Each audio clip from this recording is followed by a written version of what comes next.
about what holistic wellness and womb wellness and spirituality, how those things kind of all fit together for me, and with a burning passion for community and to just not have to go at this alone, is why this feels like it was something that was just so meant to be, that it had already been created and it was just waiting for me to get to this point in life. Yeah, very aligned energy. Like, I've been telling you that for us to share a vision and to both come to a space at this point in our lives and get to meet each other and have the same passion is a huge blessing. Like, you don't find people that are this aligned with you every single day. Like, it really is a blessing to be able to create this space with you, because you're right, it is needed. It's the universe. She's here for us, and we're here for people to come join us as we talk about our bodies, our journeys, our work, as well as hold space for stories. We will be diving deep into all things womb wellness, holistic living, spirituality. We'll talk about birth, death, postpartum, everything in between, life, sex, pleasure, all of it. There will be no topics untouched, and this is a space where there's no shame. And I think that is what it makes me feel so safe with you, is that no matter where I am, you have such a calming energy and presence. And so I hope that we can give that to the people that listen to this podcast, that they can come to this place with us and realize that they're not alone in their journeys, and that there are people out there who see things the way that they do. And even if it's a little bit different, then that's okay. There's room for all of it. Exactly. Here. Extending that space that we've been able to create within our dynamic to other people, so that they can come and listen and interact in whatever way they see fit, and know that there are people just like them, going through life, figuring it out. So we are both independent doulas, and we both have our own practices, and we came together to form this collective where we will offer all sorts of private group workshops, all centered around womb wellness.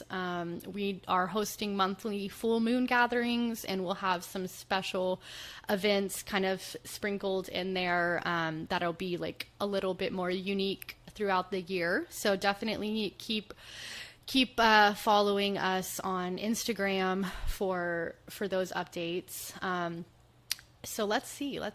Should we dive in? Let's dive in. Start from the beginning. All right, start from the beginning. Okay. So Alexis, tell me about what brought you here. That's a big question. That is a big question. We're starting with a big question. I feel like my experience as someone having a womb has really obviously impacted the way that I view life, the way that I go about life, the way I interact with life, the way life interacts with me. Like, that is something that I can't escape. I have a womb. I've been searching and wanting to connect with the power that is in my womb, because for so long it felt like only a source of shame and only a source of discomfort and pain. Ooh. So I feel like I got into my healing journey and just cared about my body in its entirety, and that's how it started for me. So on the holistic, just health end of things. But as I kept on going deeper, I realized why I needed to connect with this specific part of myself, because it's my center of creation, and it dictates and gives me so much wisdom and information that I can use and really actively co-create with it. So I think that that's in general why I feel like I am called and have been just more connected with my womb. As far as like the bigger picture, I feel like Yeah. there's so much. I mean, that's beautiful. And like, I love what you said about how it kind of hits you after a certain point. Like, you're growing up with all these stories and all of these generational things about periods and what it means to have a womb. And there's just so much cultural and societal shame. And then you wake up one day and you realize, oh my gosh, this is the thing that is pulling me. This is my, yeah, like you said, creative center.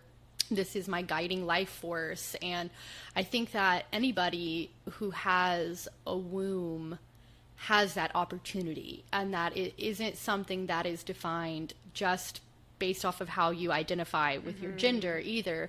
That what we're doing here is very much transcending all of that. Exactly. That it's about the vital life force inside of you that connects you to others. Like, our wombs are connected, and our wombs are connected to the earth, and those things are very, very powerful and so sacred, and yes. sacred, yes. And tuning into that is, it changes your perspective on everything once you kind of tap into that. So Yeah, I getting love to know that. yourself in that way is Yeah. very, very powerful. It's like it's actively taking your power back. Absolutely. Yes. I feel like that was a huge thing for me that I had to work on, was just coming from a place of so much shame surrounding my womb and bleeding and like just being a feminine figure, you know, like just connecting with the divine feminine and my womb. I was just having to shed all of these messages about like what I'm supposed to be or what I'm supposed to do with this, and coming to it and being like, this is actually how I speak to my body. This is actually how I connect to my womb. And it's not through white Christianity. It's just through me and myself, and understanding, you know, what is laid out, you know, from the universe. So I love that, what you said. How does that weave into the tapestry of, you know, kind of how you came to postpartum work on supporting people as a postpartum doula? I think that I see postpartum as, well, first of all, I feel like I've just been really transitioning out of calling myself even a doula, just because of, I feel like words are very powerful, and the fact that doula does actually mean like an enslaved woman that helps is like not something I want to reaffirm into my reality. So I'm kind of pivoting more into just like womb work, because that is such a general and like huge, beautiful umbrella that encompasses so much. And I think that in womb work, postpartum naturally falls into that, because you have to give yourself that space to let your womb recover and really honor your body's need for ease. We get that every single time we have a period, you know, that our body is calling us to release and take things easy. And it's the same thing postpartum. You're called to sit and really just ground yourself into the space that you're in. So I think that naturally I see postpartum as just a spiritual transition where families really get to know the little soul that they brought in, and need the space to actually be present with them during that time. So I love that I can facilitate ease during that major life transition where you're welcoming a new human. Like, you should get the space to get to know them and not worry about all, you know, how clean things are, or where your next meal is coming from. Yeah. Like having community during that time is something that I feel very blessed that I've been able to have families trust me with showing up in such an intimate space.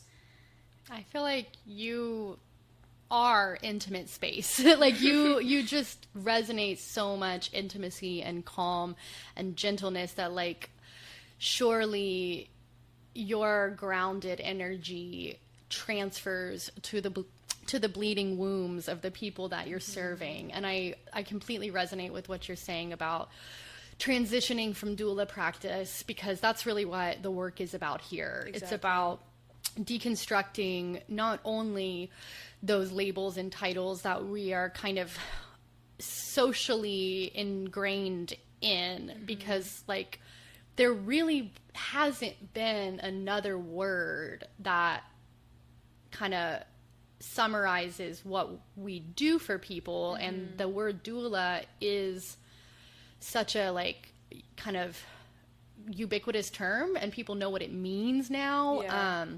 And so it's just kind of easy to use it, but that's not what we are like in this space. We Exactly. are facilitators and space holders, and like we talked a lot about how we're both uncomfortable with any terms like healing and guiding, but like our collective consciousness and collective awareness and connection is what allows us to go into those types of spaces and to hold space for people who are in transitional phases in life. Exactly. And so that's, that is so powerful and so transcendent from the word doula or the idea doula. And so I feel like going forward, our work is going to have to be so revolutionary and so different, and will need us to move away from that idea. Exactly. And I'm just thinking about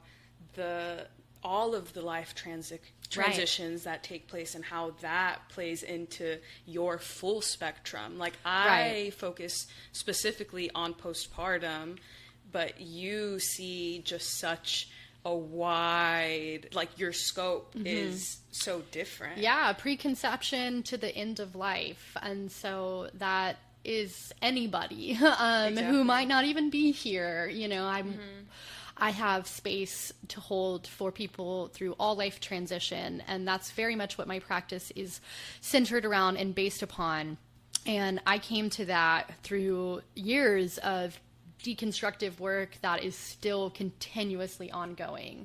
And I took about 1.5 years off of just birth work and postpartum work, because so many things happened in my life and in our culture that I was required to reevaluate how I show up in this space with people and deconstruct my practice and deconstruct my relationship to how I'm serving people, because I came to doula work from a place of trauma.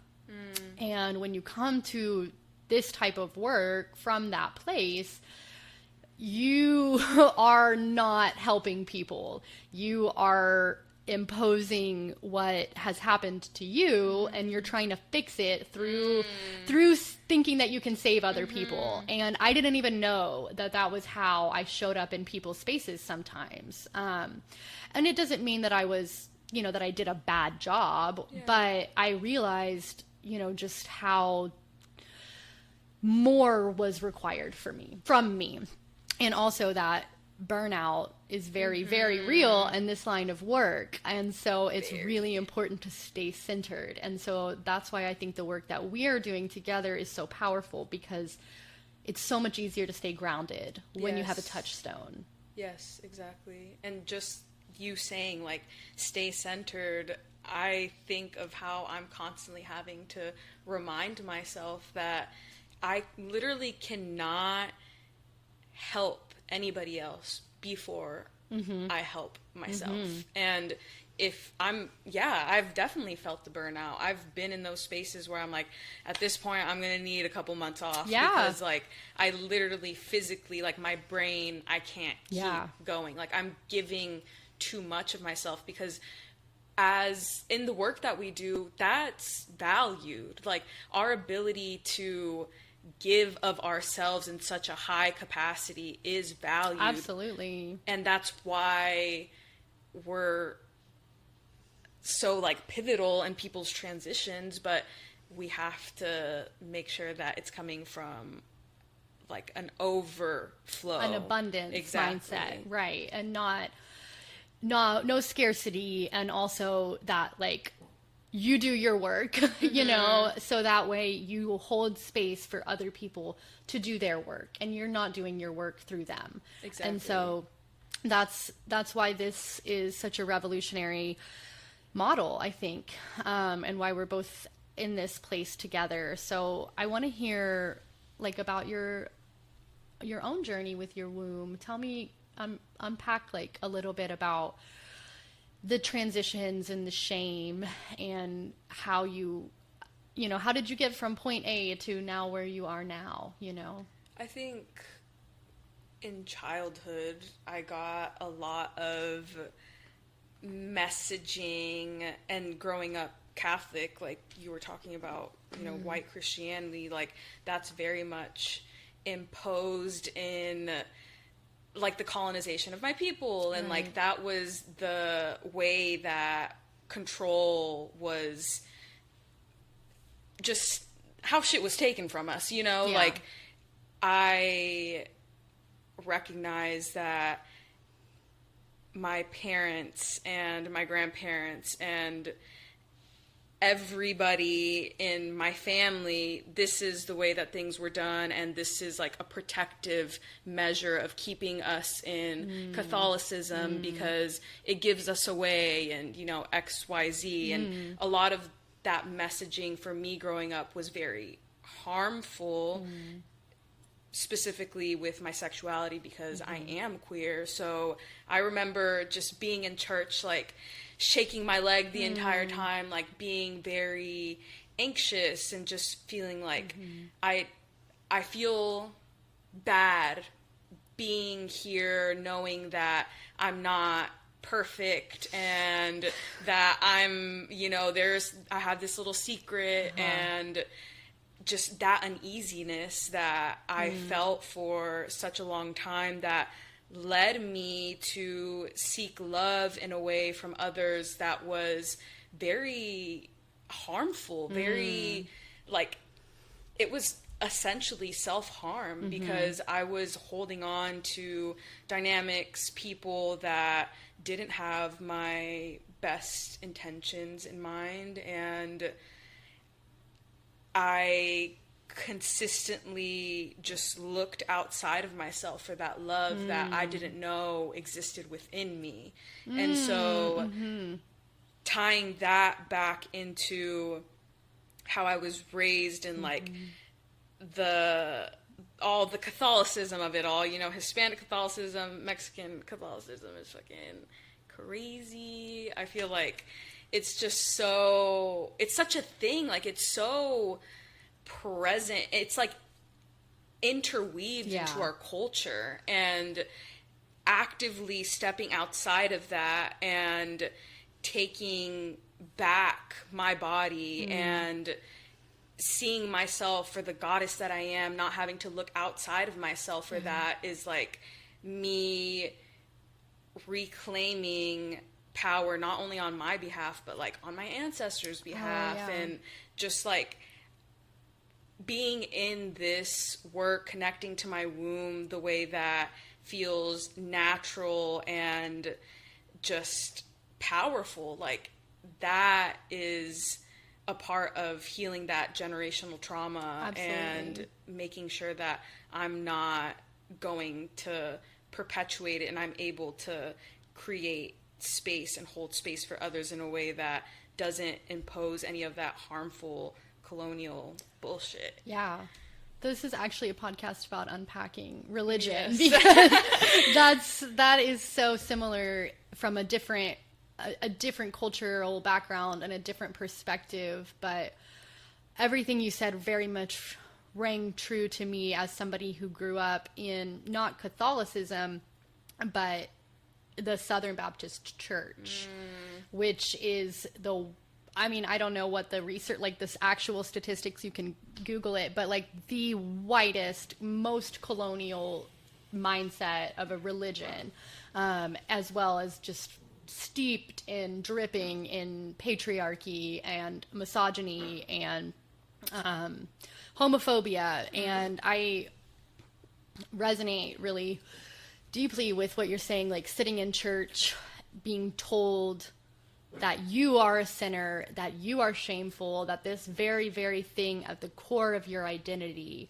is removing you from achieving some sort of love and grace and perfection. And none of that is true. Like, none of that is real. That is just what those institutions feed you. And like, I remember having a conversation with a leader who was like a leader in, I guess, a Sunday school group. And I had asked a question like, why won't we let gay people in our church?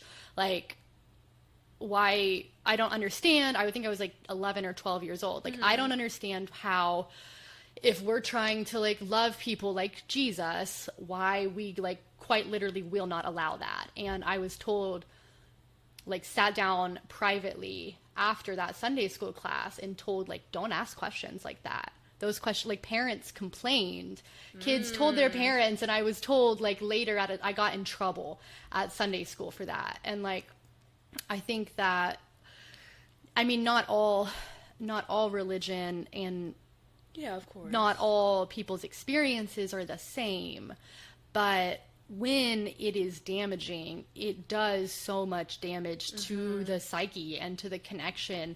The mind, body, spirit connection becomes so fragmented because you're doing exactly like what you said, which is look for love and look for validation outside of yourself.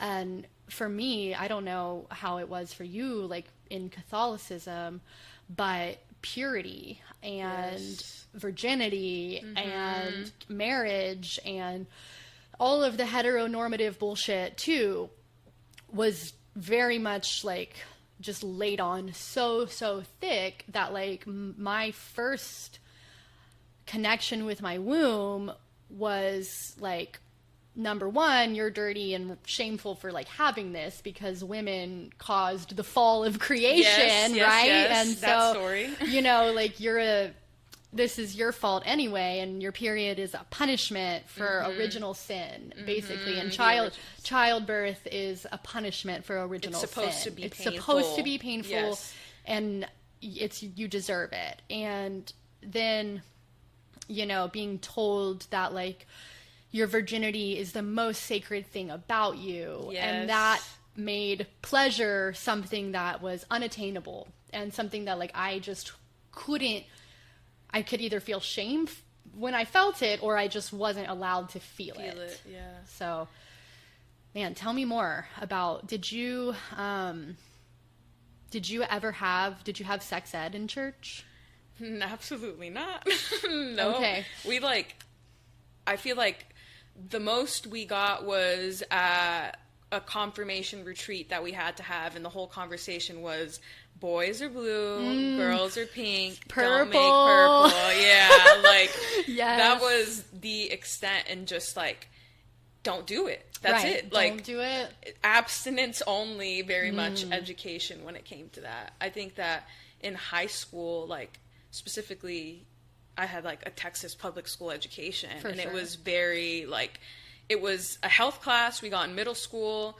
We just ran through things really quickly. It was very much like and at the end of everything, like, no matter how much information we got, it was, but the safest thing, like your safest bet is just don't do it. Don't do it. Exactly. Right. There was no talk of pleasure. There was no talk of, you know, real anatomy. Yeah. Like, the education was just very much geared to, and this is wrong, dirty. Yes. Yeah, we don't want to talk about it. I'm like having flashbacks right now of these mega church and like sanctuary amphitheaters with this like tatted, tall, you know, like in the Baptist church, there's like a weird crossover between like hip musician and like pastor. Like it's all very weird. But like these super serious like anti-masturbation sermons where like kids would just be crying and raising their hands, like singing and confessing their sins about how they are so dirty and wrong, and like it was all about just shame, and repenting from the shame, and there was no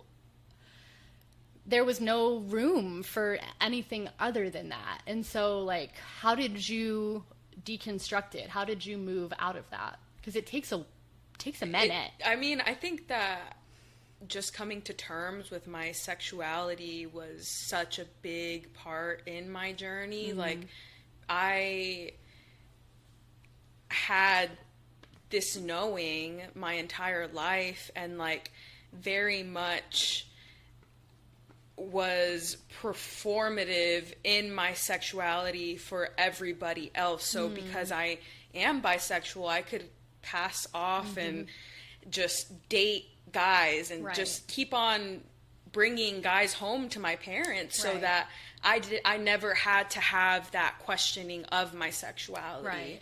And then moving into college and being more accepting of like, no, I enjoy being with women, like that's, but I'm still not going to tell anybody. So then it went to like me being in the Peace Corps and like being able to be who I am away from anybody that's ever known me, and being able to have that space to truly show up as fully myself and not have anybody have expectations of who I've been was very, very liberating. And my time in the Peace Corps in Zambia was just like such a powerful, present experience. It's the first time that I've ever really sat with my emotions and all of these like deeper knowings about myself and thought like, okay, I'm not, it's like right in my face. I can't keep running from who I actually am. I can't keep being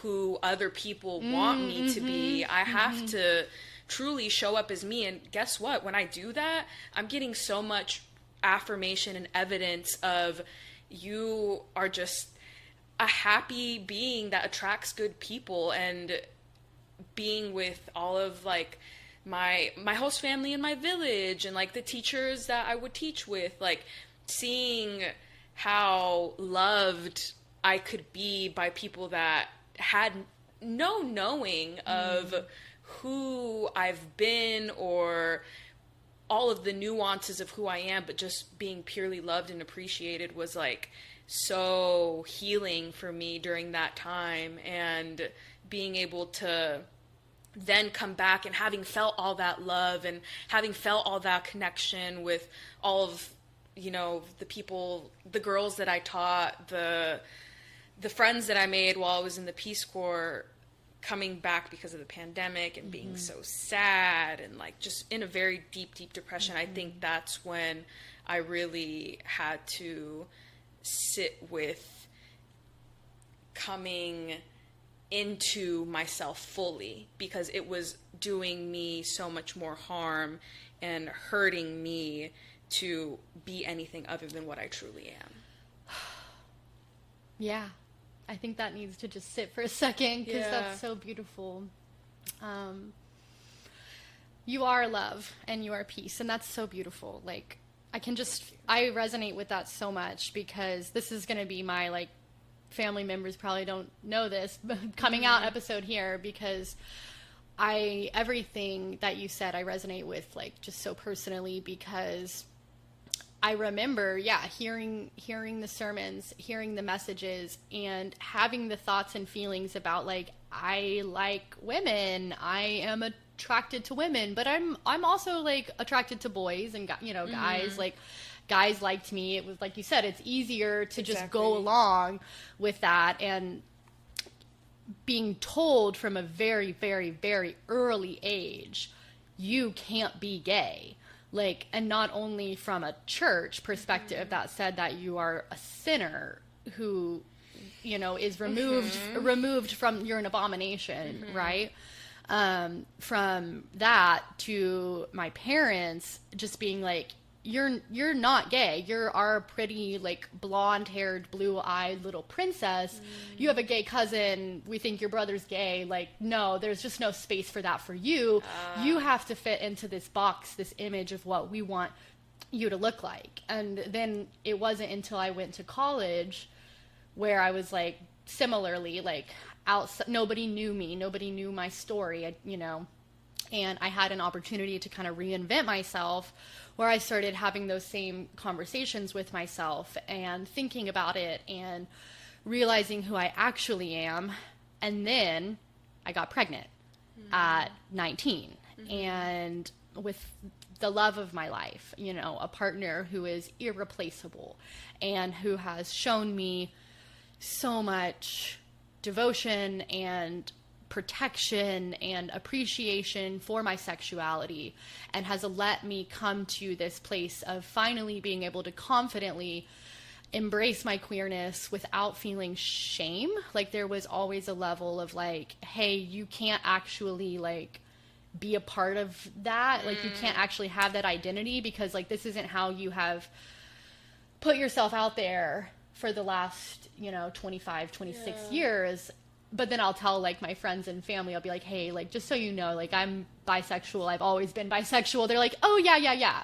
For sure. Like, we get it. We know, so it wasn't until like in the last couple of years where I have removed myself from family structures and social structures and all of the things going hand in hand with womb work, right? That I was able to like sit at a place of peace with that and not feel any shame and not feel like an imposter in my sexuality. Well, you are definitely valid in your sexuality just because it's your knowing. Like, there doesn't have to be some like, well, first of all, thank you for like feeling safe enough to come out, because having that information from somebody is privileged information. Yeah. You don't owe anything to anybody. Like, disclosure and this whole idea of it isn't necessary. It's like, definitely. I feel you're exactly right. Like, any information we're choosing to put out there is privileged information, but I just believe that like the space that we're creating here and the people that we're drawing to us that are going to listen to us and be a part of these conversations with us, like, there's trust here. And exactly. I think it's really important that we unpack those things, because I want people to know, like, you're not alone. Like, if you are coming to your queerness later in life, like, you're not the only one, who is doing that, and that's okay.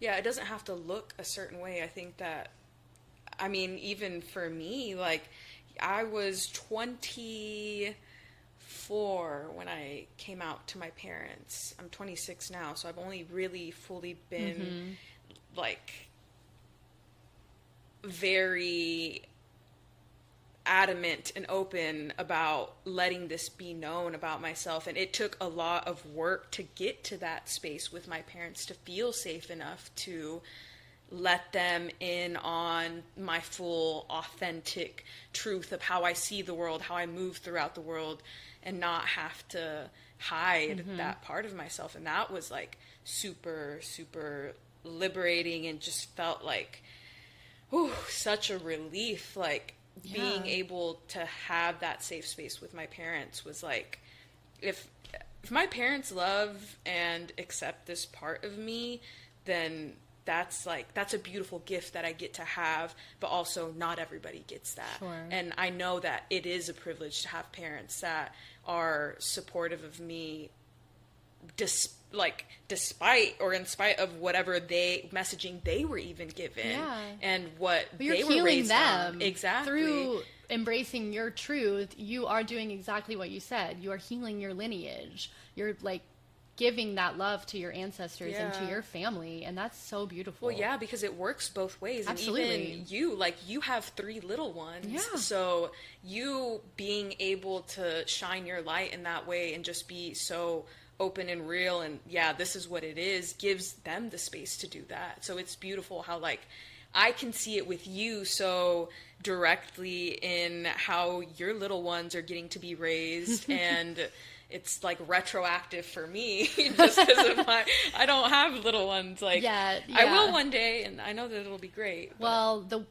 the beautiful thing about all the work that you're doing now is like you are changing the structure of the cells.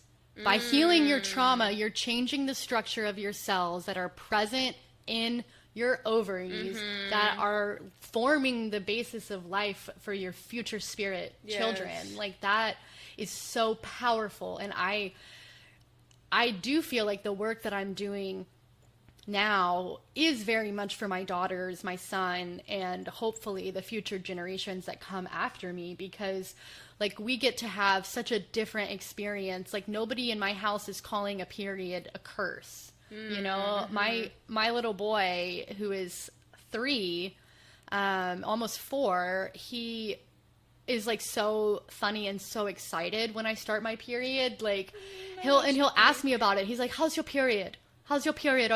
Is it hard?" Like it's so cute and just like no awkwardness, nothing weird Yes. about it at all. And like my oldest daughter who is 6, we've had a lot of conversations about gender identity and sexuality, and like I'm so proud of her because she will tell her friends something like, "Hey, did you know like a woman can have a beard?"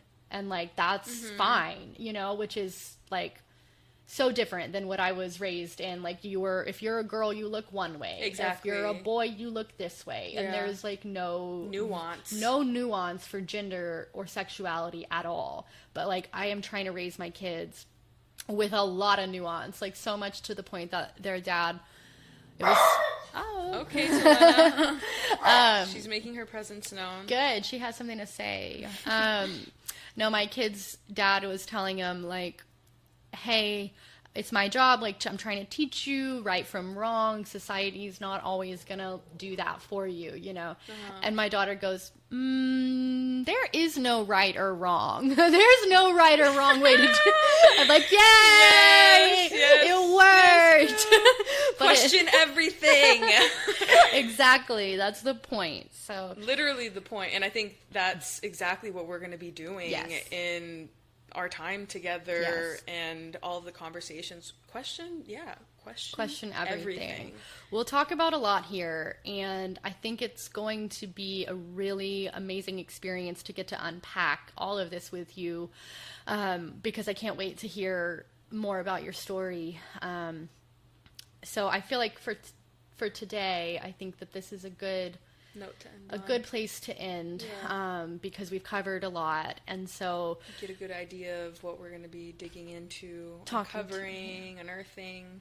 absolutely. And we will be back with episodes regularly. We're going to be unpacking transformative experiences around holding a womb and what this means for us and what it means for our practices, what it means for you, and how we can all show up in this space together and support one another. Exactly. We'll get to have a lot of amazing voices on besides our own. Yes, hopefully.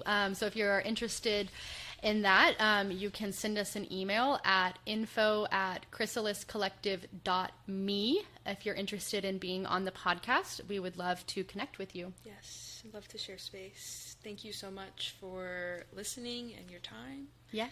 See y'all next time. See ya.